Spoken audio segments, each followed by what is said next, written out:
Indoor গেমের মধ্যে সবচেয়ে আমার প্রিয় খেলা হচ্ছে ক্যারাম খেলা। অনেকেরই হয়তো প্রিয় খেলা হতে পারে, অনেকের নাও হতে পারে। তারপর যাদের প্রিয় খেলা এবং যাদের কাছে ভালো লাগে, তাই আপনাদের সামনে ভিডিওটা নিয়ে আসলাম। আমি সহ 4 জন মিলে ক্যারাম খেলতেছি এবং ক্যারাম 2 জনও খেলা যায় এবং 4 জনও খেলা যায়।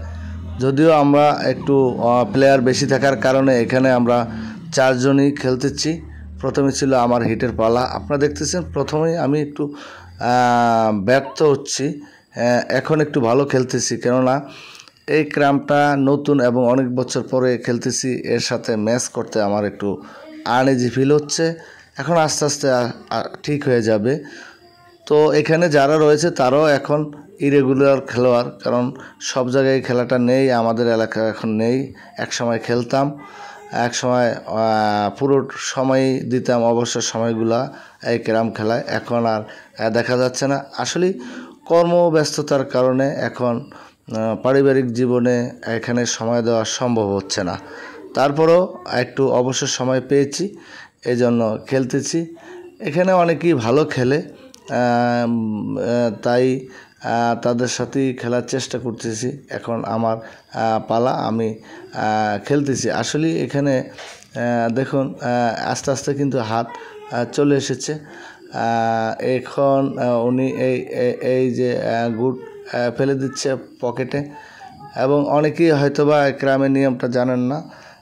আমি বলে দিচ্ছি, এখানে আমরা 29 গেম ধরি এবং 2 সেট গুড় থেকে 2 কালারের, একটা কালো অথবা সাদা এবং লাল অথবা সবুজ রঙে থাকতে পারে। এখানে পয়েন্ট হিসাব করে 29 যাদের আগে হবে তারই গেম দিবে। ইনডোর গেমের মধ্যে স্বল্প জায়গায় এই খেলাটি খেলতে পারেন। এখন বর্ষাকাল, এটা আপনারা গ্রামেও অনেকে খেলেন, পারিবারিকভাবে খেলা যায়।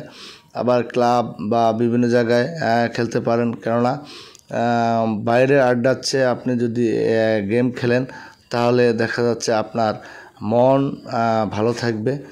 খেলাধুলা মনের প্রশান্তি বাড়ায়, শরীর মন ভালো রাখে। তাই অবসর সময় এটা খেলতেছি। আশা করি আপনাদের জন্য ভালো লাগবে। এই যে আমার বিপরীত পার্টনার, ও কিন্তু খুব ভালো খেলে থাকে। এখন আমার হাতে স্টিক এসেছে, আমি মারতেছি। হ্যাঁ, পকেটে গুড গিয়েছে, দেখা যাক। হ্যাঁ, আবারও নিতে পেরেছি। খুব ভালো লাগতেছে অনেক দিন পরে খেলে। সব সময় তো আর খেলা হয় না, কারণ ব্যস্ত জীবন আমাদের। ধন্যবাদ বন্ধুরা, আশা করি আপনাদের ভালো লাগবে আর পাশে থাকবেন।